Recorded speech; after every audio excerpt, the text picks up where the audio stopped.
সেই ঘরের জমিনে আপনাদের কাছে জানতে চাই, ওই মায়ার নবীকে আমরা মন থেকে প্রাণ থেকে ভালোবাসতে চাই কি চাই না? দুই হাত তুলে দেখাই, চাই কি চাই না? নারায়ে তাকবীর, আল্লাহু আকবার, নারায়ে রিসালাত, ইয়া রাসূলুল্লাহ, নারায়ে গাউসিয়া, ইয়া রাসূলুল্লাহ, হযরত মাওলানা মুফতি এসএম ইয়াসিন আলওইসি সাহেব। মারহাবা বলেন সবাই, আর একটু জবান খুলে আওয়াজ দিয়ে বলেন মারহাবা। আমাকে যেই পাগলা দাওয়াত করলেন, আপনাদের এলাকার মনে আত্মীয়, কারি সুহেল রেজা তাহিরি, ছেলেটা অনেক ভদ্র এবং মার্জিত। সে কোন জায়গায় ওয়াজে গেছে, ওয়াজের মধ্যে যায়া পাবলিক রে জিকিরের মধ্যে লাগাই দিছে, আর আমার সাথে ফোনে কথা কো, হুজুর কই আছে? জোরে বলেন না সুবহানাল্লাহ। আমি খুব আবেগে আপ্লুত হয়ে গেলাম, পাবলিককে জিকিরের মধ্যে লাগায় ফোনে কথা কই, হুজুর আপনি কই আছেন? বারবার একটা কথা কই, হুজুর আমি দাওয়াত করছি কথা সত্য, কিন্তু আমি নিজে থাকতে পারছি না, হুজুর আপনি আমাকে আমার প্রতি বেজার হয়েন না। ও বন্ধুরে, সুন্নি আলেমদের প্রতি আলেমদের এই ভালোবাসা সত্যি মনকে অনেক আনন্দিত করে, প্রফুল্ল করে, কারণ সত্যি এই ভালোবাসাটা নিরেট ভালোবাসা। আমি তার জন্য দোয়া করি। ও বন্ধুরে, আমার বন্ধুরা, ও আমার আব্বাজিনা, একটা হাদিস আমার মনে হয়ে গেল, আমাকে যে বিষয় দিল ওই বিষয়ের আমি কত বিষয়ের উপর কথা বলবো। কেন বলতেছি? এলাকাটা সুন্নি এলাকা, নবীর প্রেমের এলাকা। এই কথাগুলো বলে আমি ওই জায়গার মধ্যে যাইতেছি। এই আমার আব্বাজিরা রে, আমার বন্ধুরা, ও আমার বাবারা, আমার নবীজি মক্কা থেকে মদিনা গেলেন হিজরত করার জন্য। মক্কা থেকে মদিনা যাওয়ার সময় সাথী হয়ে গেলেন হযরত আবু বকর সিদ্দিক। একটা জবান বন্ধ রাখবেন না, আওয়াজ দিয়ে বলেন ইয়া রাসূলুল্লাহ। মক্কা থেকে মদিনায় যাচ্ছেন নবী, সাথী হলেন আবু বকর সিদ্দিক। হঠাৎ করে আবু বকর সিদ্দিক ডাক দেয়া বলেন, ইয়া রাসূলুল্লাহ, নবী গো, বড় ক্ষুধা লাগছে রে নবী, খাইতে পারি না, খাবার নাই গো নবী, বড় ক্ষুধা লেগেছে ইয়া রাসূলুল্লাহ, নবী গো, এখন কোন খাবারের ব্যবস্থা আসেনি। আমার নবীজি কয়, বাজান, আমার নবীজি কই, ইয়া রাসূলুল্লাহ, যখন বলতেছে খাবার নাই, পেটে খাবার না, আমার নবী কই, আবু বকর,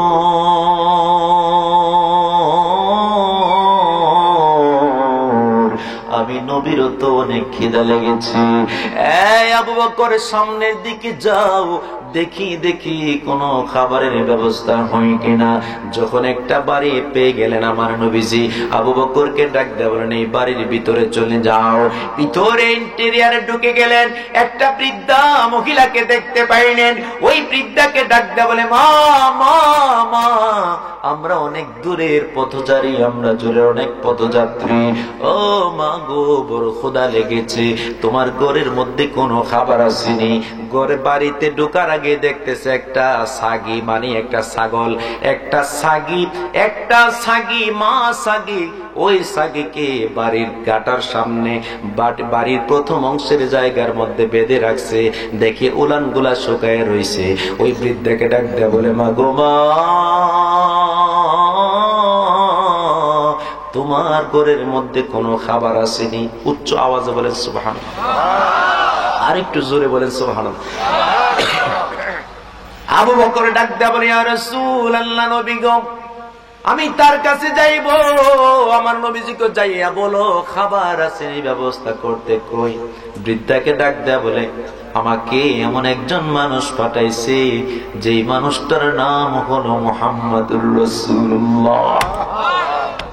ওই বৃদ্ধা হলো ইহুদি বৃদ্ধা, কিন্তু আমার নবীর নাম জীবনে অনেকবার শুনেছে।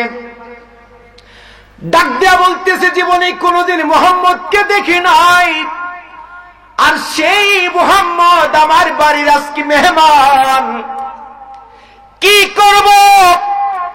একটা খাবার আমার কাছে নাই, কিচ্ছু নাই, ঘরে রুটি নাই, গোশত নাই, ঘরে দুগ্ধ নাই, খেজুর নাই, কি দিয়ে মেহমানদারি করব?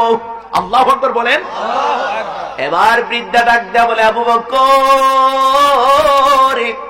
এ আবু বকর, একটা কাজ করতে পারো? কি কাজ? আমি তো জানি আমার ঘরের মধ্যে কিছু নাই, তুমি দেখো আমার বাড়ির সামনের অংশে একটা সাগি বেঁধে রাখছি, ওইটার উলানের মধ্যে দুগ্ধ নাই, তুমি নবীজিকে বলো কি করবে? আজকে তো কোনো কিছুই নাই, নবীকে বলো সেজন্য তার গন্তব্যস্থানে চলে যায়। আমার নবীজি ডাকদা বললেন, আবু বকর, ও আবু বকর, একটা কাজ করো, ওই বৃদ্ধাকে ডেকে আনো আমার নবীর সামনে। আমার নবীর সামনে বৃদ্ধাকে ডেকে আনলেন। আমার নবীজি কই, ও বৃদ্ধা, আমারে তোমাকে একটা প্রশ্ন করিনি মা, তোমার এই সাগির উলানের মধ্যে দুগ্ধ নাই? কহে নাই, অনেক দিন ধরে তার দুগ্ধ নাই, এমনকি এটা শুকায় গেছে, তার অবস্থা খুবই খারাপ। আমার নবীজি ডাক দেয়া বললেন বৃদ্ধাকে, সুবহানাল্লাহ বলেন, আওয়াজ দিয়ে বলেন সুবহানাল্লাহ। আমার নবীজি ডাক দেয়া বললেন বৃদ্ধাকে, মারে মা, ও মা, একটা কাজ করো, তুমি একটা পাত্র দাও। আপনারা বলবেন আওয়াজ দিয়া, যারা বুঝবেন আর কি, এটার নাম কি? কেউ চা খাইছেন না জীবন? জোরে করে, এটার নাম কি? আমার নবীজি বললেন, একটা পাত্র আমার কাছে দাও। ওই বৃদ্ধা একটা পাত্র এনে দিলেন। আমার নবীজি কয়, দেখো কি প্রেমের খেলা খেলি। সুবহানাল্লাহ। আমার নবীজি ওই ছাগলের, ওই ছাগির নিচে রাখলেন পাত্র। নিচে রাখতে দেরি হয়েছে, আমার নবী উলানের মধ্যে হাতও দিলেন না, শাহাদাত আঙ্গুলি দিয়া ইশারা করলেন। ইশারা করতে দেরি হয়, উলান থেকে অটোমেটিক দুধ ওই পাত্রের মধ্যে ভরতে ভরতে পরিপূর্ণ হয়ে গেছে। আল্লাহু আকবার। পাত্র পরিপূর্ণ হয়ে গেছে। বৃদ্ধা ডাক দেয়া বলে, ইয়া রাসূলুল্লাহ, নবী গো, জীবনে কত মানুষ দেখলাম, কোন মানুষ তো এই যেটার মধ্যে যে সাগির উলানের দুধ নাই, ইশারা করতে দুধ আসবে দূরের কথা, টানলেও দুধ বাইর না। আমি নিজেও চেষ্টা করলাম রে নবী, তুমি কেমন নবী যে নবীর ইশারার কারণে দুগ্ধর নহর জারি হয়ে গেছে। আমার নবীজি কই, আমি হলাম রাহমাতুল লিল আলামিন, আমি হলাম নূরের নবী। আর জোরে কোন সুবহানাল্লাহ। তোমায় কে মনে পাবো বলো না ইয়া রাসূলুল্লাহ, তোমায় কে মনে পাবো বলো না ইয়া রাসূলুল্লাহ, দেখিতে কতদিন বাকি বলো না ইয়া রাসূলুল্লাহ। একসাথে বলবেন, দেখিতে কতদিন বাকি বলো না ইয়া। জাহান্নামী আবু জাহেল দেখিল তোমারে, বড় বড় মুনাফিকরা পাইল তোমারে, আমি কি বলিব তোমারি শান ইয়া রাসূলুল্লাহ। আল্লাহু আকবার বলা যাবে? আমি কি বলিব তোমারি শান ইয়া রাসূলুল্লাহ, দেখিতে কতদিন বাকি বলো না ইয়া রাসূলুল্লাহ, তোমায় কে মনে পাবো বলো না ইয়া রাসূলুল্লাহ, তোমায় কে মনে পাবো বলো না ইয়া রাসূলুল্লাহ, দেখিতে কতদিন বাকি বলো না ইয়া রাসূলুল্লাহ। উচ্চ আওয়াজে বলেন মারহাবা। ওই মা, আমার নবীজি একটা ডাক দিলেন, মা তুমি কি জানো না এই নবীজির হাত মোবারকের ইশারায় চন্দ্র দ্বিখণ্ডিত হয়ে গেছে? তুমি কি জানো না মা, এই নবীর হাত মোবারকের ইশারায় চন্দ্র শুধু দ্বিখণ্ডিত হয়ে যায়, চন্দ্র আসমান থেকে জমিনে এসে গিয়েছিল। আল্লাহু আকবার বলুন, আল্লাহু আকবার। এই নবীর হাত মুবারকের ইশারায় কুয়ার পানি দ্বিখণ্ডিত হয়ে গেছিল। এক ভাগ মুসলমানরা, আরেক ভাগ ইহুদি খ্রিস্টানরা। কারণ মুসলমান এবং ইহুদিরা যখন একসাথে কুয়া থেকে পানি নেই, ইহুদি খ্রিস্টানরা ঝামেলা করে, তারা মুসলমানদেরকে পানি দিতে চায় না। আমার নবীজি দেখতেছে একই কুয়া থেকে যখন মুসলমান এবং ইহুদি খ্রিস্টানরা পানি নিয়ে ঝামেলা হয়, ঝগড়া বিবাদ হয়, আমার নবীজি শুধু ইশারা করলেন। ইশারা করতে দেরি হয়েছে, কুয়াটা সাথে সাথে দুইটা ভাগ হয়ে গেছে। এক ভাগ মুসলমানদের, আরেক ভাগ ইহুদি খ্রিস্টানদের। দেখা গেছে মুসলমান যারা, তাদের পানিগুলা অনেক সুমিষ্ট। সুবহানাল্লাহ বলেন। আমার নবীর হাত মোবারকের বরকত। সুবহানাল্লাহ বলবেন। সুবহানাল্লাহ। এই জন্য আমি আপনাদেরকে জানাইয়া দিচ্ছি, নবীর পক্ষে থাকবেন, আল্লাহর ওলিদের পক্ষে থাকবেন, কোনদিন ওলিদের বিপক্ষে যাবেন না। জীবন বরবাদ হয়ে যাবে আব্বা। জীবনে কোনদিন হক্কানি পীর মুর্শিদের বিরুদ্ধে কথা বলবেন না, জীবনকে বরবাদ করবেন না। কারণ এই জমিনটা ওলি আল্লাহদের জমিন। এই জমিনের মধ্যে বহু ওলি শুয়ে রয়েছে। আওয়াজ দিয়ে বলেন ঠিক কিনা? এই জমিন হলো শাহ সৈয়দ গেসুদারাজ কল্লা শহীদের জমিন। এই জমিন হলো সুতুরার কুদওয়াতুস সালিকিন জুবদাতুল আরিফিন কুতুবুলের সাথ আল্লামা শাইখ আব্দুল খালিকের জমিন। এই জমিন হলো ফরাজি কান্দি আল ওয়াইসিয়ার জমিন। এই জমিন হলো কান্দর দরবার শরীফের জমিন। আওয়াজ দিয়া বলেন ঠিক কিনা? এই জমিনের মধ্যে কোন আল্লাহর ওলির বিরুদ্ধে যারা, তারা ধ্বংস হয়ে যাবে, একদিন না একদিন ধ্বংস হয়ে যাবে। মনে রাখবেন আমার আব্বা জিরার ওলিদের বিরুদ্ধে কখনো যাবেন না। মনে রাখবেন ওলিদের বিরুদ্ধে যাবেন না। আরেকটা মেসেজ দেই, আরেকটা হলো কোনদিন মা বাবার বিরুদ্ধে যাবেন না। মা বাবার বিরুদ্ধে কখনোই যাবেন না। এই পৃথিবীর জমিনে সবাই স্বার্থের জন্য ভালোবাসে, সবাই স্বার্থ স্বার্থ স্বার্থ স্বার্থ করে, কিন্তু পৃথিবীর জমিনে কোনদিন মা স্বার্থ করে না। এই যে মাহফিল থেকে 20, 30, 40, 50 হাজার টাকা হাদিয়া পায়, একদিন বলেন নাই যে তুমি কত টাকা পাইছো আমাকে দাও, আমার পকেটে দাও, আমার ব্যাগের মধ্যে দাও। আরে মারে কেমন মা জীবনে কোনদিন জিগায় নাই কত টাকা তুই আমারে দিছস আর কত টাকা তোর থেকে পাবো। জীবনে কোনদিন হিসাব প্লাস মাইনাসের হিসাব করেন নাই। কিন্তু ওই মাকে আমরা না জেনে না বুঝে, অনেকে বুঝেও ওই মা বাবার কলিজার মধ্যে কষ্ট দেই, এমন পাবলিক জমিনে আছে না নাই? এমন পাবলিক অনেকে আছে, বিদেশ থেকে আসার সময় স্ত্রীর জন্য বিশাল বড় গহনা নিয়ে আসে, স্ত্রীর জন্য কানের দুল নিয়ে আসে, টিকলে নিয়ে আসে, কত দামি দামি পাউডার নিয়ে আসে, স্নো নিয়ে আসে, কত দামি দামি পোশাক আদি নিয়ে আসে।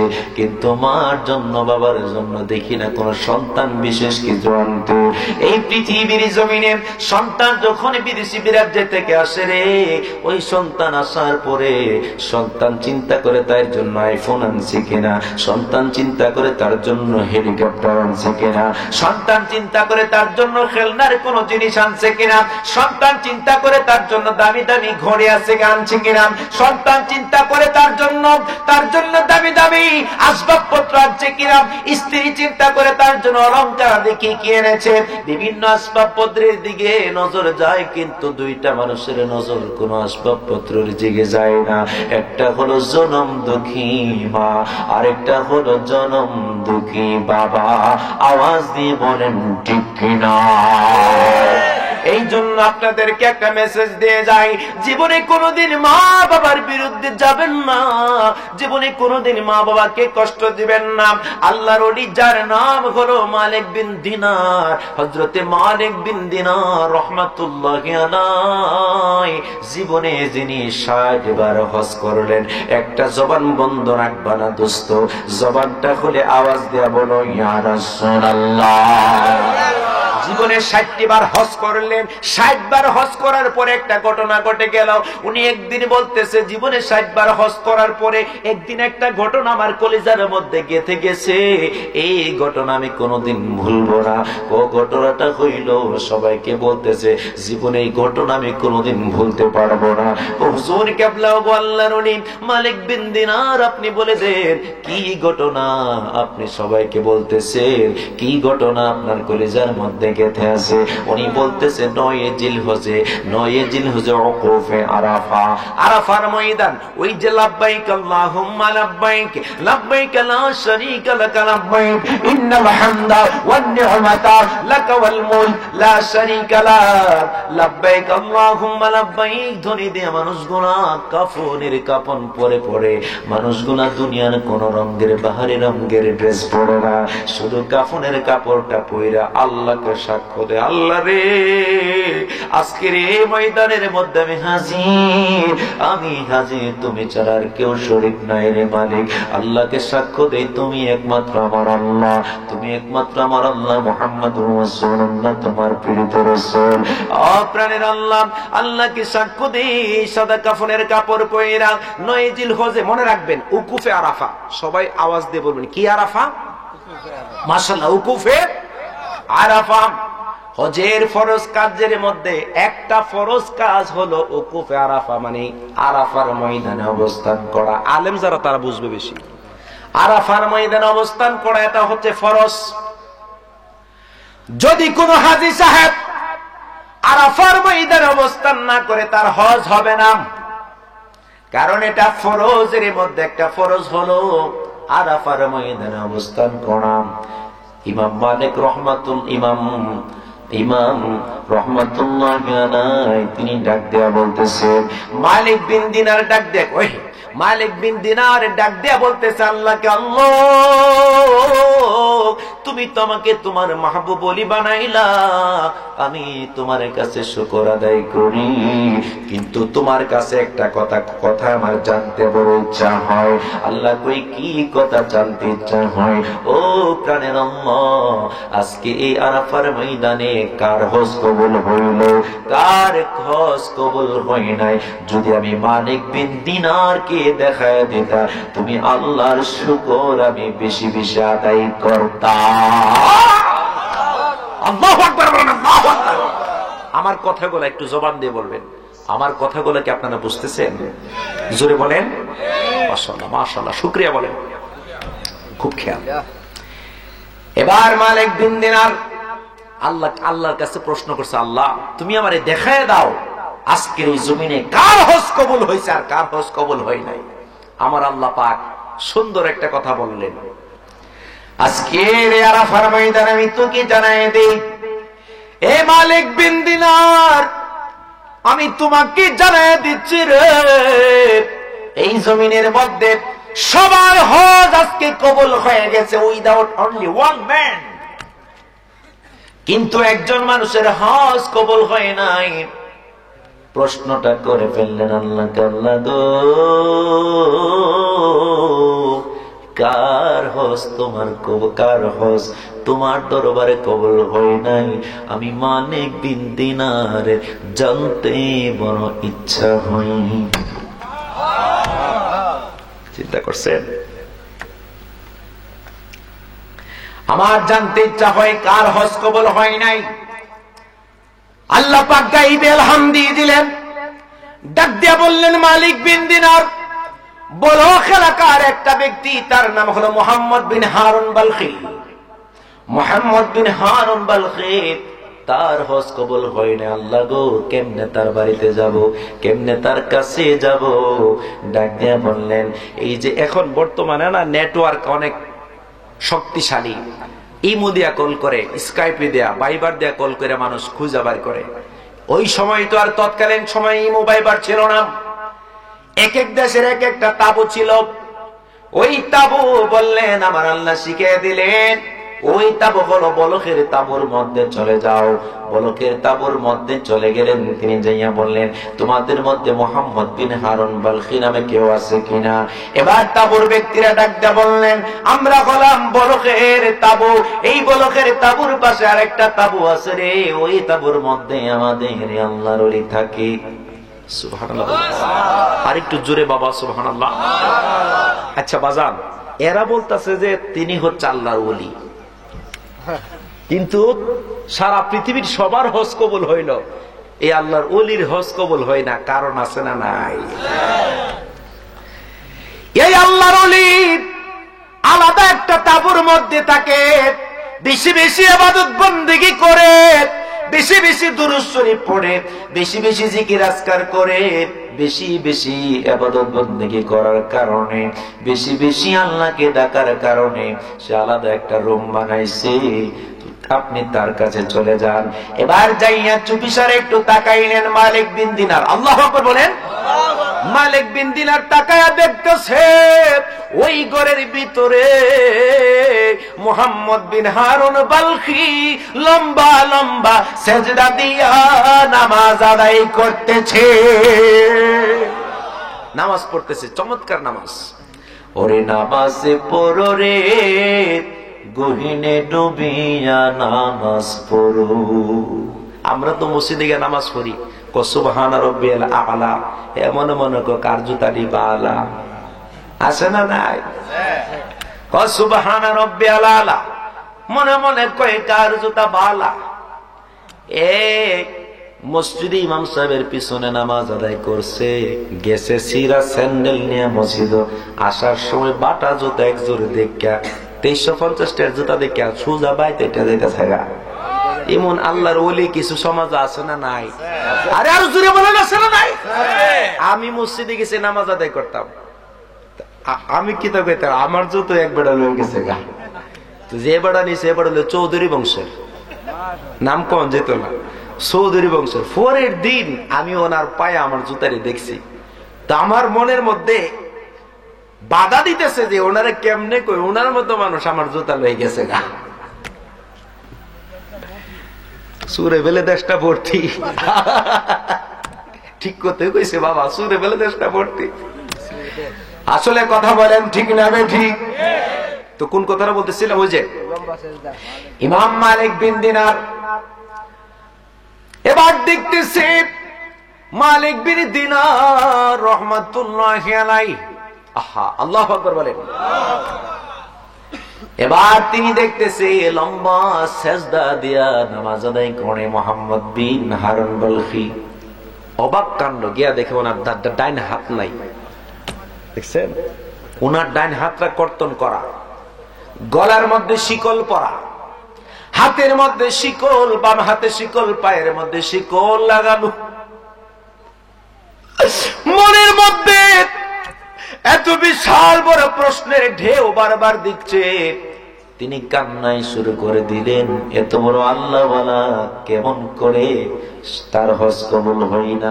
পাবলিকে ভোট দেয় তার এলাকার মানুষে নাকি আল্লাহর ওলি, কিন্তু তার হজ কবুল হয় নাই। আমার আল্লাহ এমন কথা কেমনে বললেন? এবার ডাক দিয়া বললেন, এ হারুন বালখী, তোমার হজ কেন কবুল হয় নাই তুমি আমাকে বলো। এবার বলতেছে, আপনি বলেন হজ কবুল হওয়ার জন্য আপনি যে আমার খবর জানাইতে আসছেন, আপনি শুধু আজকে আমাকে খবর জানাইতে আসেন নাই, শুধু এই বছর নয়, আমার হজ আজকে গত 40 বছর যাবত কোন একটা হজই আমার আল্লাহ কবুল করে না।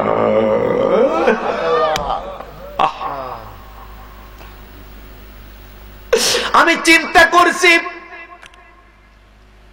আমি হজ করার পরের দিন একজন না একজন আল্লাহর ওলি, একজন না একজন আল্লাহর ওলিকে দিয়ে আমার বাড়ির আমার জায়গার মধ্যে মেসেজ পাঠায়, তোর হজ কবুল হয় নাই, তোর হজটা কবুল হয় নাই।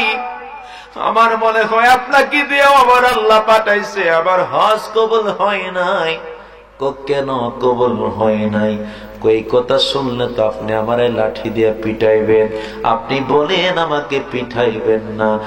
পিটানো আর না পিটানো, তুমি আগে বলো তোমার ঘটনাটা কি। এবার তিনি বলতে লাগলেন, আমাকে যে বিষয় দিলেন ওই বিষয়ের নিরিখে আমি এখন আসতেছি। আমার বাজান এখানে আছেন অনেক জ্ঞানী গুণী শিক্ষিত সমাজের আলেম ভাইরা আছেন, আমার সিন্টু ভাই। বললেন, হুজুর আজকের এই সংগঠনটা দেখতেছেন 6 বছরের সংসার, কোন আলেম এই সংগঠনের ব্যাপারে বিশেষ কিছু বলছিল না। আপনি একটু বলে যাবেন আমাদের সংগঠনের জন্য সবাই যেন একতাবদ্ধ থাকি। এই আমার আব্বা জিরারে, আমি আপনাদেরকে এই ঘটনাটা বলার পরে মজার কয়েকটা কথা বলবো, তারপরে মিলাদ কিয়ামের দিকে চলে যাব। একটা জবান বন্ধ রাখবা না দোস্তরা, জবান খুলে আওয়াজ দেয়া বলো ইয়া রাসূলুল্লাহ। এবার মালিক বিন দিনার ডাক দিয়ে কই, ডাক দিয়ে বলতেছে, তোমার কি সমস্যা? আগে ডাক দিয়ে বলো, তোমার হাত কাটা কেন? কই এই হাত কাটা আগে ভাগে বলা যাবে না, অনেক ঘটনা আছে। আমি আমার জীবনে আরে পাগলা রে, আসসালামু আলাইকুম হুজুর, আপনার কাছে অনুরোধ, আপনি অলিউল্লাহ আশিকি হুজুরের 2টা গজল শুনাইবেন। কোরআনে আছে নবীজির শান মুনাফিক দেখে না, নবীর রওজা শরীফ দেখে মন ভরে না। মারহাবা বলেন। আশেক আছে, ও আশেক আছে, আল্লাহু আকবার বলেন। প্রেমিক আছে, প্রেমিক ছাড়া মেয়ে কোনো ভাল লাগে? আর প্রেমের কথা বলতে হয় প্রেমিকের কাছে, ভাবের কথা বলতে হয় ভাবুকের কাছে। আর প্রেমের কথা গভীর রাত্রিতে আশিক মাসুকের প্রেমের আলাপনা হয়। আওয়াজ দিয়ে বলেন ঠিক কিনা? এবার মজার কথাগুলো শুনেন। এবার মালিক বিন দিনার বলতেছে, আচ্ছা তুমি বলো তো তোমার এই অবস্থা কেন? এবার তিনি চোখের পানি ছেড়ে ছেড়ে বলতেছেন, আমার দিকে তাকান, শেষ সময়ে চোখের পানি ছেড়ে দিয়ে বলতেছি, আমি আমার প্রাথমিক জীবনে যুবককালে আমি মদ খাইতাম, মদখোর ছিলাম, মদ খাইতাম, মদ্যপ ছিলাম, মদ পানকারী। জীবনে মদ খাইতাম। রমজান মাস পবিত্র মাস, কোরআন নাযিলের মাস, শাহরু রমাদান আল্লাযী উনজিলা ফীহিল কুরআন। কোরআন নাযিল হলো পবিত্র মাস রমজানুল মুবারক। এই রমজান মাসে আমি মদ খাইতেছি বাহিরে, মদের বোতল নিয়া আমি ঘরের ভিতরে ঢুকলাম। ঘরের ভিতরে যাইয়া দেখতেছি আমার মা সারাদিন রোজা রেখে ক্লান্ত হয়ে যখন ইফতারি করবে, ইফতারির পূর্ব টাইমে ইফতারি গুলা বানাইয়া রাখছে ডাইনিং টেবিলে রাখলেন ইফতারি। আহা দেখেন, ইফতারি রাখার পরে আমি ঘরের ভিতরে ঢুকলাম, আমি মদ খাই, মদ পানকারী। আমি এমন কোন গুনাহ নাই যে গুনাহ আমি করি নাই। আমি কি করতে লাগলাম, ইফতারির পূর্বক্ষণে এখনো সময় হয় নাই, আমি গড়গড় গড়গড় করে মার সামনে আমি মদ খাইতেছি, আমি পাগলামি করতেছি। আমার মা সহ্য করতে পারে নাই। রমজান মাস চলতেছে, বড় পবিত্র একটা মাস। এই মাসের মধ্যে এত বড় বেহায়াপনা, অশ্লীলপনা এটা হইতে পারে না। আমার মা সহ্য করতে পারেন নাই। আমার মামার গালের মধ্যে একটা থাপ্পড় মাইরা দিলেন। আমার মা থাপ্পড় দেওয়ার পরে আমি আমার মাকে চিনি না। আমি আমার মার প্রতি উগ্রতা হইয়া উল্টা আমার মার গালের মধ্যে, বৃদ্ধা মায়ের গালের মধ্যে আমি থাপ্পড় মাইরা দিছি। আমি আমার মায়ের গালের মধ্যে থাপ্পড় দেওয়ার সাথে সাথে যে উনুন ছিল, চুলা ছিল, ওই চুলার মধ্যে গরম তেল আসছিল, উত্তপ্ত তেল, ফুটন্ত তেল। ওই তেলের মধ্যে আমার মা পড়ে যায়। আমার মাটা যাইয়া ওই তেলের মধ্যে যাইয়া একবারে ছিন্ন বিচ্ছিন্ন হয়ে যায়, সারাটা শরীর পড়ে যায়। আমাকে আমার পাড়া প্রতিবেশী যারা এলাকার গ্রামের মানুষগুলো একটা রুমের মধ্যে আবদ্ধ করে রাখলো, একটা রুমের মধ্যে আমাকে বেঁধে রাখলো। আমার মা রাতের বেলা এন্তেকালের পূর্বে একটা কথা বলে গেছে। আমার মা বলে গেছে, আমার সন্তান, এই সন্তান যেন আমার জানাজাতে না আসতে পারে, এই সন্তান যেন আমার লাশের কাছে আসতে না পারে। এই কথা বইলাই নাকি আমার মা মারা গেছে। আমি সকাল বেলা যখন আমাকে ঘর থেকে বের করা হলো, দেখতেছি আমার স্ত্রীটা ঘর থেকে আস্তে আস্তে করে কাপড় চোপড় গুছাইতেছে। আমি বললাম তুমি কোথায় চলে যাচ্ছ? ডাক দেয়া বলতেছে, যেই সন্তান মার কলিজায় আঘাত দেয়, যেই সন্তান মাকে মেরে ফেলতে পারে, ওই স্বামীর সংসার আমি স্ত্রী করতে পারবো না।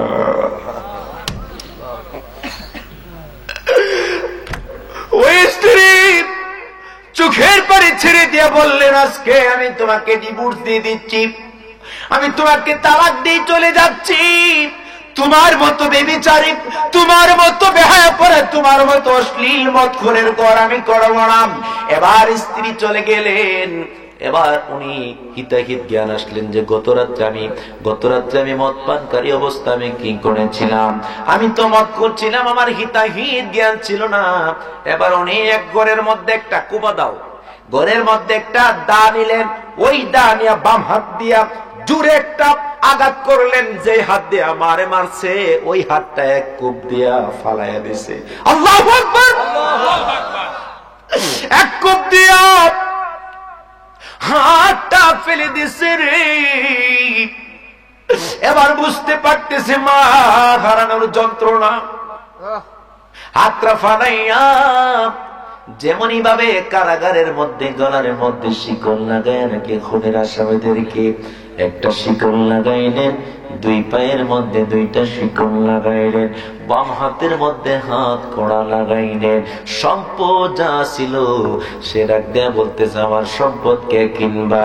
সম্পদ গুলা মার পক্ষ থেকে দান কইরা দিছে মিসকিনদেরকে। জঙ্গলার মধ্যে চলে গেলেন হারুন বালখি চলে গেলেন জঙ্গলার মধ্যে যাইয়া চিন্তা করলেন, আই হ্যাভ ডিটারমাইন্ড, সে দৃঢ় সংকল্প করছে, আমি যে গুনাহ করছি, মারে মাইরা ফালাইছি, আমার তো কোনো ক্ষমা নাই। আস্তে আস্তে আস্তে আস্তে আস্তে আস্তে করে চিন্তা করতে লাগলেন, চলে যাব মক্কাতুল মুআজ্জামা, মদিনাতুল মুনাফফারা চলে যাব। মক্কা মদিনার উদ্দেশ্যে চলে যাইলেন। যাইতে যাইতে যাইতে যাইতে হজ শুরু করলেন। একবার হজ করলেন, এই বছরের প্রথম হজ। একজন আল্লাহর ওলি পরের দিন আয়েশা জানায় দিলেন, তোমার হজ তো কবুল হয় নাই। উনি নিরাশায় কাতর হয়ে গেলেন, কাঁদতে লাগলেন, আহারে আমি যেই মায়ের কলিজায় আঘাত দিয়েছি রে, ওই মাকে তো আর আমি খুঁজে পাইতেছি না। ওই মা নাই, মা ছাড়া আমি কার কাছে আমি ক্ষমা পাইব? 1 বছর 2 বছর করে আজকে 40 বছর আমি হজ করলাম, কোন একজন আল্লাহর ওলি আয়েশা আমার জানায় দেই তোর হজ কবুল হয় না। আমি বা কি করব?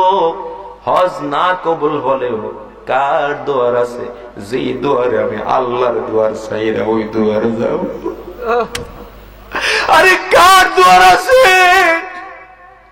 যে দুয়ারে দাঁড়াইব? আল্লাহর দুয়ার ছাড়া আর কারই বা দুয়ার আছে? এই জন্য আমি আমার ইবাদতের জায়গাটা আলাদা করে রাখলাম।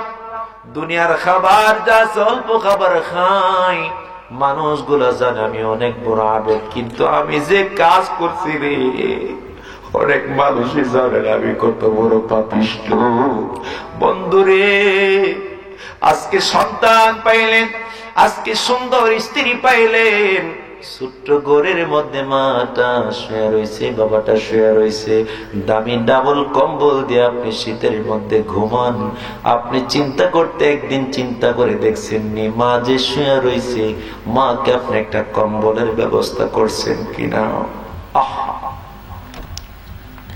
যুবকরে, তুমি ডাবল পার্টির কম্বল দিয়ে ঘুমাও, তোমার মা নরমাল একটা বিশ্রী একটা কাঁথা দিয়ে ঘুমাই। তুমি সন্তান নামের নাদান, আওয়াজ দিয়ে কোন ঠিক কিনা? আরে তুমি সন্তান হতে পারো নাই, তোমাকে সুসন্তান বলা যাবে না। তুমি হলা সমাজের কি, তুমি হলা সমাজের কুসন্তান। আওয়াজ দেয়া বলেন ঠিক কিনা? আমি গত কয়েকদিন আগে এলাকার মধ্যে একজন মুহাদ্দিস, যিনি শাইখুল হাদিস, উনি আমার ডান পাশে, হুজুর কেবলা আমার ভাইজান ছিলেন। হুজুর কেবলা বললেন ওয়াজ শুনে, আমার ভাই যখন ওয়াজ করলেন, আমি নিজের চোখের মধ্যে পানি রাখতে পারি না। সন্তান 5 জন, মায়ের সন্তান 5 জন, বাক করছে। এই সন্তানের ঘরে 1 মাস, আরেক সন্তানের ঘরে 1 মাস, আরেক সন্তান 1 মাস, আরেক সন্তান 1 মাস, আরেক সন্তান 1 মাস, 5 জনে 5 মাস। এরকম সমাজের আওয়াজ দিয়ে কয়েন আছে না নাই? মাসের 29 দিন যখন হয়ে যায়, একটু নিয়ে যান আর কি কিছু। আমি তো গুনাহগার বাবা, একটু নিয়ে যান। আজকে এই আলোচনা থেকে অন্তত একটু সবক নিয়ে যান, যে মাহফিলটা যাতে কবুল হওয়ার মতো। 29 দিন হইলে মাকে ডাক দেয়, কই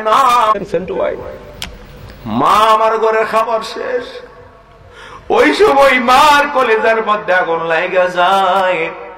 ওই সময় মা বলে, একটা ভিক্ষুকের সাথে যেরকম আচরণ করে সন্তানেরা, আমার ঘরের খাবার শেষ, কালকে থেকে তোমার ওই ছেলের বড় ছেলের ঘরে তোমার খাবার। মাটা চিন্তা করে, তারা 5 জন সন্তান, কোনদিনও তো তাদেরকে আলাদা করি নাই। আমি কত কষ্ট করলাম, নিজে না খায় তাদের মুখের মধ্যে খাবার দিলাম। আজকে আমি পর হয়ে গেলাম, তাদের কাছে বোঝা হয়ে গেলাম। একটা সন্তান একদিন আমার কই, হুজুর দোয়া করেন আল্লাহ যাতে আমার মা বাবার নিয়ে যায়। আমি বললাম, নাফরমান সন্তান তুমি, ঠিক কিনা বলেন? সন্তান হয়ে হুজুরের কাছে দোয়া চাই যে, হুজুর আপনি দোয়া করেন আল্লাহ যেন আমার মা বাবার নিয়ে যায়। নাউজুবিল্লাহ বলবেন না? আমি বললাম, চিকিৎসা কেমন করলেন? চিকিৎসা করলে কি লইবা, আর টিকতো না। কত বড় বেঈমান, ঠিক কিনা বলে বাজান? আর বলে টিকতো না। আমি বললাম, কয়বার ডাক্তারের কাছে নিছে? না, টিকার সম্ভাবনা নাই। আমি বললাম, তোমার মতো এই জিদি সন্তান তোমার মা জন্ম দিয়ে সবচেয়ে বড় ভুল করেছে। তুমি পারো না তোমার মার গলায় টিপে মাকে হত্যা করার জন্য, ঠিক কিনা বলেন? আজকে মা বাবার সম্পদ দিয়ে আমি আপনি সম্পদওয়ালা হইলাম। মা বাবার সম্পদ দিয়ে, গাড়ি দিয়ে গাড়িওয়ালা, বাড়ি দিয়ে বাড়িওয়ালা, তাদের পুকুর দিয়ে আপনি পুকুরওয়ালা। কি রে, কি পাইছেন? মা বাবার সাথে বেয়াদবি করেন। মনে রাখবেন, যেই সন্তান মা বাবাকে কষ্ট দেয়, পশ্চিমকালে দুনিয়া ও আখিরাতে সে সফল কামী হতে পারে না। এটা আমার ব্যাপারে বলি। আমি আমার মা বাবাকে আমার যথেষ্ট সাধ্য দেয়া চেষ্টা করি মা বাবাকে কিছু করার জন্য। গত বছর থেকে এই বছর আমার 22 লক্ষ টাকার কাজ শুধু করছি আমার মা বাবার দোয়ার বরকতে, সুবহানাল্লাহ। আর যারা করে নাই তারা অলরেডি 16 লাখ টাকা ধরা খাইছে। যারা করে নাই, এটা বাস্তব কথা, 16 লাখ টাকা মানে ধরা খাইছে। একজনের বিকাশের 5 লক্ষ টাকা নিয়ে গেছে। এটার অর্থটা কি জানেন? বাস্তব মানে যারা মা বাবাকে বোঝা মনে করে, আল্লাহ তাদেরকে গজব দেয়, গজব গজব গজব। আর যারা মা বাবাকে করে, আল্লাহ পাক তাদেরকে রহমত বরকতের অফুরন্ত ধারা নাজিল করতেই থাকে, করতেই থাকে, করতেই থাকে। দুই হাত তুলে বলেন ঠিক কিনা? নারায়ে তাকবীর, আল্লাহু আকবার, নারায়ে রিসালাত, ইয়া রাসূলুল্লাহ, নারায়ে গাউসিয়া, ইয়া রাসূলুল্লাহ, হযরত মাওলানা মুফতি এসএম ইয়াসিন আল-ওয়াইসি সাহেব জিন্দাবাদ, আল কোরআনের আলো ঘরে ঘরে আলো। মারহাবা বলেন। আমি 2 ঘন্টা ওয়াজ করে যে দূর গলা ভাঙছে, এবার একটা স্লোগান নিয়ে গলাটা ভেঙে গেছে। কে লিখে জানেননি? কষ্ট লাগে, মার ওয়াজ করছে হুজুর, কষ্ট লাগে। মারহাবা বলেন সবাই। ওই মা বাবাকে কি সম্মান ইজ্জত করবেন? ওই মা বাবার পক্ষে না বিপক্ষে? যেই সকল সন্তান না মা বাবাকে হারাইছেন তাদের জন্য একটা প্রেসক্রিপশন, আর যাদের সন্তান মা বাবাকে হারান নাই এখনো আছে তাদের জন্য আরেকটা প্রেসক্রিপশন। 2টা প্রেসক্রিপশন দিয়ে আলোচনার ইতি টানবো। আমি আপনাদেরকে বলছি, যাদের মা বাবা নাই, হাদিসের ভাষ্য অনুযায়ী আপনি কবরস্থানে চলে যাবেন আগামীকাল। আগামীকাল কি বার? শুক্রবার জুমাবার শুক্রবার আমার নবীজি বললেন যখন তোমার মা বাবাকে হারিয়ে ফেলো তুমি বেশি বেশি করে তোমার মা বাবার কবর জিয়ারত করবে। মা বাবার কবরে জুমার দিন চলে যাবে, একটু স্মরণ করবেন মা বাবার চেহারা গোলা, আর তারা যে আপনাকে এত আদর মহব্বত করেছে এই স্মৃতিগুলা চোখের সামনে ভাসাইয়া আলহামদুলিল্লাহ শরীফ, সূরা ইখলাস, কুল হুয়াল্লাহ শরীফ, এবার ইয়াসিন সূরা যদি পারেন, এরপরে মনে করেন আপনি আয়াতুল কুরসি, যা পারেন যত কিছু পারেন নিজের মতো করে পড়লেন। পড়ার পর ইয়া নবী সালামু আলাইকা বলে নবীজিকে সালাম দিয়ে নিজের ভাষায় একটু দোয়া করবেন আল্লাহর কাছে, আল্লাহ আমার মা তো আমার অনেক কষ্ট করে লালন পালন করছে, আল্লাহ তুমি আমার মাকে মাফ করে দাও। বলতে পারবেন ইনশাআল্লাহ? আর যাদের মা বাবা বেঁচে আছে আজকে যাইয়া মার কাছে বলবেন, মা গো, ও বাবা তোমাকে আমি অনেক কষ্ট দিছি, অনেক কষ্ট দিছি, অনেক কষ্ট দিছি বাবা, মা তুমি আমার মাফ করে দাও, বাবা তুমি আমার মাফ করে দাও। দেখবেন পৃথিবীর হাজারো কঠিন মানুষ আপনাকে মাফ না করলেও মা বাবার কাছে ক্ষমা চাইতে দেরি, মা বাবা বুকের মধ্যে টান দেবো, আরে তোরে তো আমি কবেই মাফ করে দিছিলাম। কথা বলেন ঠিক কিনা? আওয়াজ দিয়ে বলেন ঠিক কিনা? এই জন্য মা বাবাকে ভালোবাসবেন। মা বাবা আপন না এই ধরনের কথা বলবেন না। পৃথিবীর জন্য সবচেয়ে আপন হলো মা বাবা। আল্লাহ যেন আমাদেরকে সহি বুঝ দান করে, সবাই বলুন আমিন। আর একটু জবান খুলে বলেন আমিন। আপনাদের এই আচ্ছা বলবো, আপনাদের এই মাহফিলের প্যান্ডেলটা শুধু কত?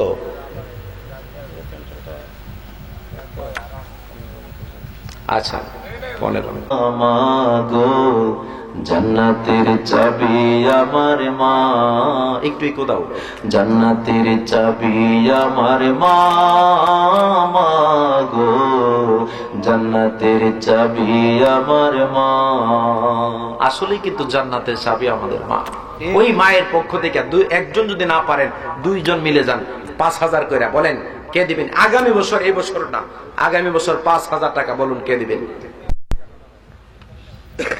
5000 বলুন কে দিবেন? ভাগ্যবান মায়ের ভাগ্যবান সন্তান দুইজন ব্যক্তি চাইলাম 5000 করে। তার মতো দুঃখী নাই, খালা ফুফু মায়ের মতো না, মাগো জান্নাতের চাবি আমার মা, জান্নাতের চাবি আমার মা, মাগো জান্নাতের চাবি আমার মা। কি ও বুঝলাম না, সবাই এবং ঠান্ডা হয়েছে কেন? শীত লাগছে আপনারা? মাশাআল্লাহ, দেখছেন 3 ভাই। নাম কি বলেন? কেশিয়ার সাহেব, মাহফিলের কেশিয়ার, মাহফিলের কেশিয়ার জনাব মোহাম্মদ, সংগঠনের কেশিয়ার। সালামু আলাইকা ইয়া হাবিব, সালামু আলাইকা সালাওয়াতুল্লাহ আলাইকা আবিদি সাইয়্যিদি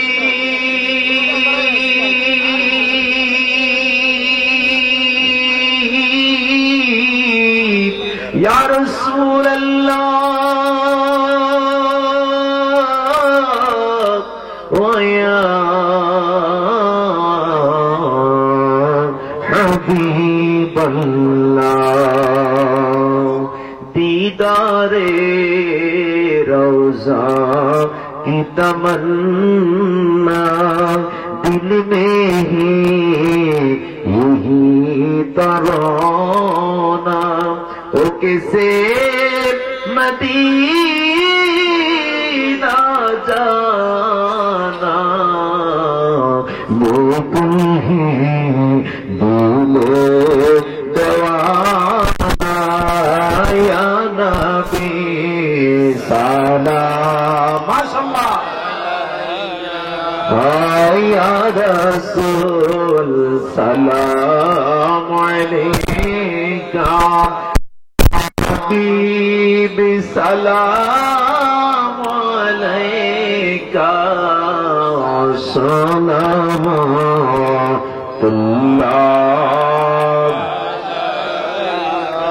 হাবিবি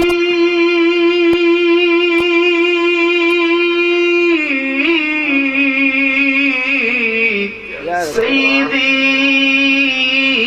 ইয়া রাসূলুল্লাহ ওয়া ইয়া হাবিবাল্লাহ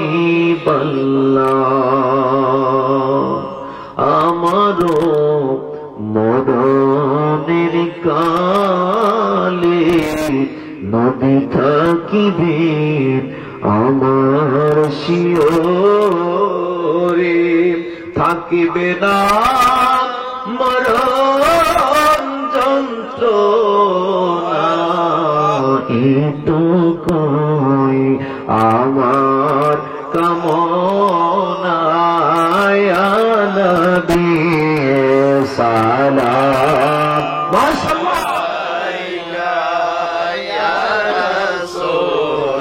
সালাম আলাইকা ইয়া হাবিব সালাম আলাইকা সালাওয়াতুল্লাহ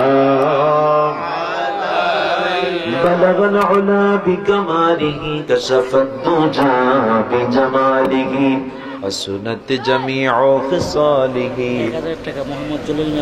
صلوا جا শরীফ দেখে মন ভরে না নবী রওজা শরীফ দেখে মন ভরে না দিদার দাও গো শাহে মদিনা দিদার দাও গো শাহে মদিনা নবীর রওজা শরীফ দেখে মন ভরে না নবীর রওজা শরীফ দেখে মন ভরে না দিদার দাও গো শাহে মদিনা দিদার দাও গো শাহে মদিনা আরশের মেহমান করেছেন আল্লাহ কত শান কত মান মোর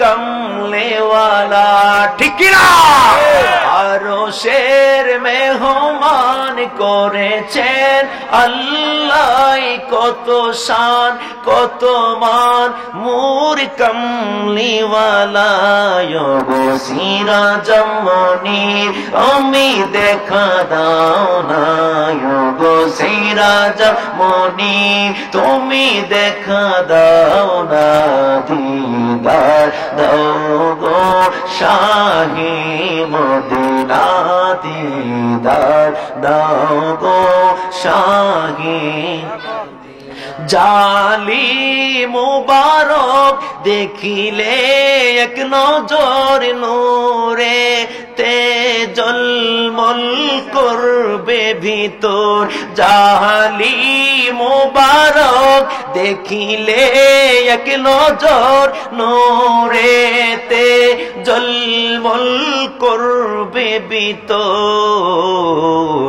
ও রাউফুর রহিম ও রাউফুর রহিম কাছে ডাক দাও না দিদার দাও গো শাহে মদিনা দিদার দাও গো শাহে মদিনা উচ্চ আওয়াজ বলেন মারহাবা আর নয় আপনাদেরকে অনেক কষ্ট দিয়েছি নবীজির শান মুনাফিক দেখে না কোরআনে এত নবীজির শান মুনাফিক দেখে না ঈমানদার দিওয়ানা যেতে চাই মদিনা কো ঈমানদার দেওয়ানা যেতে চাই মদিনা। যাক আলহামদুলিল্লাহ। ربي من كل ذنب وأتوب إليه لا حول ولا قوة إلا بالله العلي العظيم পরিশ্বরের মালিক মিয়া 500 হ্যাঁ আরে না দুয়ার মাঝখানে দোয়ার মধ্যে দিয়ে দিয়ে দুয়ার মধ্যে আর কেউ দোয়ার মধ্যে আপনাদেরকে তাবারক দিবে তো কেউ বাবা লড়াচড়া করে না মানুষ যা আছেন যথেষ্ট তাবারক আছে ঠিক না বাবা আপনি যদি না নড়েন তারপরে তাবারক পাবেন কিন্তু এদিক সেদিক চাইলে আর দোয়া ও মুখুল ইবাদত সমস্ত ইবাদতের মূল হচ্ছে দোয়া ইনশাআল্লাহ তাবারক দেওয়া শুরু করেন বিসমিল্লাহির রহমানির রহিম দোয়া করুন সবাই আল্লাহুম্মা আমিন الصلاة والسلام عليك يا رسول الله الصلاة والسلام عليك يا حبيب الله الصلاة والسلام عليك يا شفيع المذنبين الصلاة والسلام عليك يا رحمة للعالمين ربنا ظلمنا أنفسنا وإن لم تغفر لنا وترحمنا لنكونن من الخاسرين ربنا وآتنا ما وعدتنا على رسولك ولا تخزنا يوم القيامة إنك لا تخلف الميعاد اللهم رب ارحمهما كما ربياني صغيرا اللهم رب ارحمهما كما ربياني صغيرا ربنا يا ربنا يا ربنا ظلمنا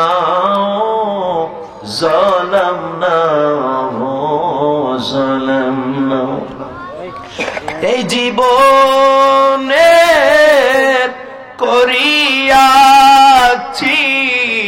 যত গুনাহ একটু আল্লাহরে ডাক দেন আল্লাহ একটু মহব্বত আল্লাহরে ডাক দেন আল্লাহ মাফ করে দাও মাবুদ আল্লাহ সব গুনাহ গুনার বুঝা মাথায় লইয়া কান্তেছি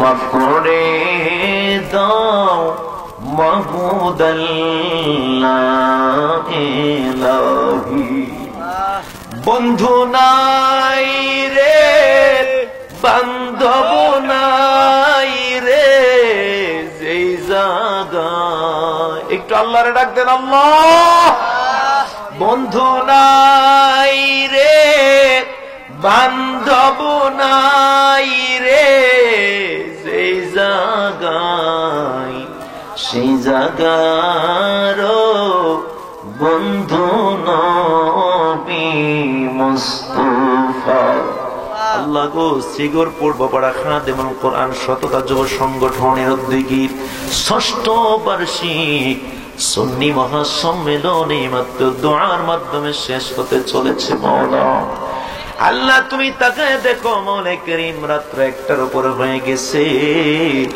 আল্লাহ এই মাহফিলের মধ্যে মানুষগুলো মধুপ চাকের মতো বসে আছে আল্লাহ আল্লাহ অনেকেই দেখেছে চোখের পানি ছেড়ে ছেড়ে কেঁদেছে মাওলা ও মৌলা করিম জানি না এই মজলিসে না জানি কার আব্বা দুনিয়াতে না জানি কার আম্মা নাই রে কার জানি মাও নাই বাবাও নাই আল্লাহ জানি না কে সন্তান হারা হয়ে দুইটা হাত বিষয়ে কান্দে রে জানি না রে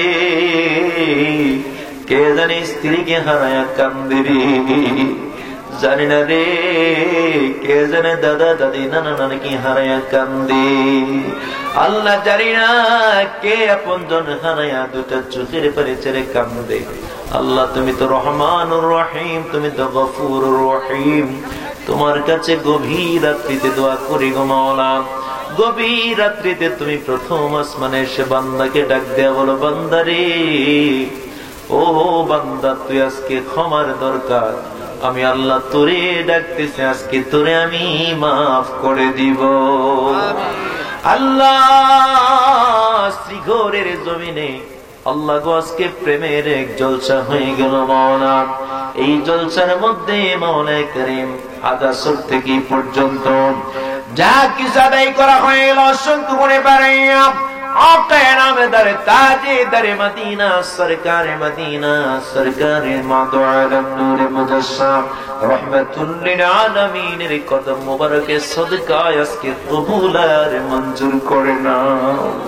আজকের জলসার খাতিরে মাওলায়ে কারীম আমাদের জীবনের যত গুনাহ করেছে গুনাহ কি সগীরা কবিরা নিসিয়ান আদারিয়াতান সিররান সাহওয়ান আমাদের কলতান আল্লাহ শিরকি বিদআতি বুঝিয়া না বুঝিয়া যত প্রকারের গুনাহ করেছে মাওলা সমস্ত গুনাহগুলি তুমি মাফ করে দাও আল্লাহ। খাস করে মাবুদ নবীন সিদ্দিকিন শুহাদা ও সালেহিন গুলোর হাদিয়া কবুল করে নাও। এই শ্রীগড়ের জমিনে কবরস্থানের মধ্যে কত মানুষ শুয়ে রয়েছে জানি না রে, না জানি কার কবরে আযাব চলতেছে মাওলা। প্রত্যেকের কবর গুলিকে জান্নাতের টুকরা বানায় দাও। একটা কবরে ও আযাব দিও না আল্লাহ। কাজ করে মাবুদ এই যুবক সন্তানেরা আল্লাহ এই মাহফিল সাজাইতে যায় কত কষ্ট করেছে মাওলা। এই খাতিমুল কোরআন শততা যুব সংগঠনের যুবক ভাইয়েরা এই জান্নাতের বাগান সাজাইতে যায় দিনে রাতে খানা নাই পিনা নাই মাওলায়ে কারীম কত কষ্ট করলো মাওলা। আজকের এই মাহফিলে মাবুদ সফল এবং সার্থক করো মাওলা। আল্লাহ আমার বিশ্বাস আজকের মাহফিলটা তোমার নবীর হাবিবের দরবারে কবুল হয়ে গেছে। আল্লাহ তোমার হাবিবের নেক নজর আমাদের উপর নসিব করে দাও। এই মাহফিলের মধ্যে যারা টাকা দিয়া পয়সা দিয়া প্ল্যান দিয়া মাওলায়ে কারীম বিভিন্ন পরামর্শ দিয়া এই মাহফিলকে কায়েম এবং দায়েম করে দিল প্রত্যেকের জাযাকে আল্লাহ দুনিয়া ও আখিরাতে তুমি আল্লাহ তুমি তাদেরকে ধনী বানায় দিও আল্লাহ, তাদেরকে তুমি জ্ঞানী বানায় দিও, তাদের সবাইকে তুমি নামাজি পরহেজগার বানায় দিও আল্লাহ। প্রত্যেকে তুমি ইমানদার সুন্নি মুসলিম বানায় দিও আল্লাহ। খাসুল খাস দয়া করে ভাই কোরআন হাস সৈয়দ আজাদ মিয়া সাহেবের দ্বিতীয় সাহেবজাদান সৈয়দ শামসুল আরিফিন আয়েস ঐতিহ্যময় খানদরা দরবার শরীফের সাহেব আল্লাহ হুজুর কিবলাকে তুমি নেক হায়াতে তাইয়্যিবা তাজিল নসিব করে দাও আল্লাহ। আজকের মাহফিলের সহ সভাপতি জনাব মোহাম্মদ মজনু মিয়া সর্দার আল্লাহ দোয়া চেয়েছেন মা বাবার জন্য আল্লাহ গো।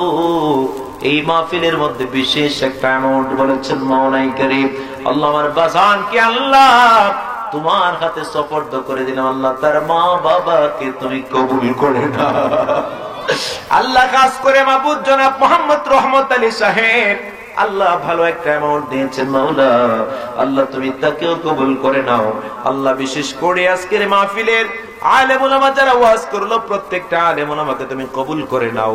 বিশেষ করে আল্লাহ যিনি আমাকে দাওয়াত দিলেন মোহাম্মদ সুহেল রেজা তাহিরি আল্লাহ আমার এই প্রিয় ভাইকে তোমার কাছে কবুল করে নাও আল্লাহ। তোমার কাছে সুপর্দ করে দিলাম সাবির এবং জিম্মাদার হয়ে যাও আয় আল্লাহ। খাস করে মাবুদ হাফেজ জুবায়ের আজি সাহেবকে কবুল করো আয়। পরওয়ানের দিগার মালিক দয়া করে মায়া করে আগামী বছর এই মাহফিলের মধ্যে অনেকেই কমিটমেন্ট ওয়াদাবদ্ধ হয়েছে এই মাহফিলে যারা টাকা দিয়া পয়সা দিয়া ভালোবাসা দিয়া পরামর্শ দিয়ে আগামী বছর মাহফিলকে আল্লাহ সুন্দর এবং সুষ্ঠু করে তুলবে সবাইকে তোমার হাবিবের দরবারে মক্কা মদিনায় যাওয়ার সুব্যবস্থা করে দিও আমিন আল্লাহ। খাস করে মাবুদ দয়া করে মায়া করে আল্লাহ আমাদের এই সোনার বাংলাদেশের মধ্যে খাস রহমত বরকত নাজিল করে দিও আমিন। এই গ্রামের মধ্যে রহমত বরকতের উপরন্ত ধারা নাজিল করে দিও।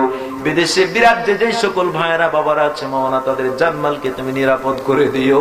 কত কষ্ট করে মা বাবার জন্য সন্তানের জন্য স্ত্রীর জন্য আল্লাহ ওই বিদেশি ভাই বাবাজিদেরকে তোমার হাতে সুপর্দ করে দিলাম রে আল্লাহ তুমি কবুল আর মঞ্জুর করে নাও আয় আল্লাহ। খাস করে মাবুদ দয়া করে মায়া করে মাওলা দোয়া চেয়েছেন অনেকে দোয়া চেয়েছেন মোহাম্মদ সেন্টু মিয়া সাহেব দোয়া চেয়েছেন পিছনে একজন আলেম আল্লাহ গো দোয়া চেয়েছেন অনেকে নাম জানা না জানা তুমি তো ভালো জানো মাওলা। প্রত্যেকের নামগুলা জানা তোমার তুমি প্রত্যেকের হাদিয়া গুলা নামে নামে কবুল করে নাও আয় আল্লাহ। খাস করে মাবুদ দয়া করে মায়া করে আল্লাহ এই মাহফিল যেন তারা কিয়ামত পর্যন্ত চালিয়ে যেতে পারে ওই সকল যুবকদেরকে খালিদ বিন সাইফুল্লাহর মতো বীর মুজাহিদ হিসেবে কবুল করে নিও আল্লাহ প্রত্যেকটা যুবককে আল্লাহ তুমি নামাজি বানায়া দাও, প্রত্যেকটা বাবাজিদেরকে আল্লাহ তুমি কবুল করে নাও। আল্লাহ এই মাহফিলের মধ্যে বারাকাত দান করে দাও, বেশি বেশি রহমত বরকত দান করে দাও। আল্লাহ যারা তাবারক খেয়েছে নিয়েছে মাওলা, প্রত্যেককে আল্লাহ যারা অসুস্থ তাদেরকে তুমি শিফা দান করে দাও, আমিন। পূর্ণ শিফায়ে দায়েমা আজলা কুল্লিয়া দান করে দাও। আল্লাহ আজকের মাহফিলকে কবুল করেছো, এই আশাই ভরসায় নিয়ে হাত নামাচ্ছি। যেদিন দুনিয়া থেকে বিদায় নেব, ওই কঠিন মুসিবতের সময়ে মোদের জবানে অন্তরে জারি করে দিও মধুর কালিমার বাণী লা ইলাহা ইল্লাল্লাহু মুহাম্মাদুর রাসূলুল্লাহ সাল্লাল্লাহু আলাইহি ওয়াসাল্লাম। আসসালামু আলাইকুম।